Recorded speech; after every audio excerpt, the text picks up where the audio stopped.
Bugün mən sizə alman dilində ismin 4 hallarından biri olan de-akuzativ, yəni təsirli hal izah etmək istəyirəm. Akuzativ hal alman dilində demək olar ki, qaydalardan çox istifadə olunan və danışıqda ən çox istifadə olunan hallardan biridir. Akuzativin sualları when kimi, bir də ki, was nəyi suallardır. Akuzativin müəyyən və qeyri-müəyyən artikellər olan cədvəlinə diqqət yetirək.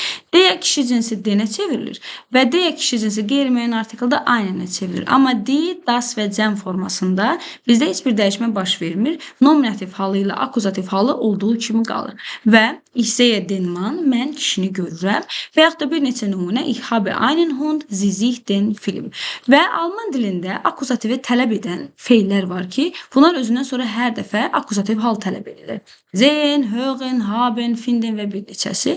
Və 3 əsas feil var ki, haben, brauchen və es gibt feilləridir. Bunlar kimi nəyi suallarına cavab vermirlər.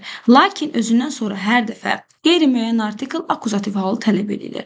Məsələn, er hat einen Hund, ich brauche einen Stift, es gibt einen Supermarkt hier.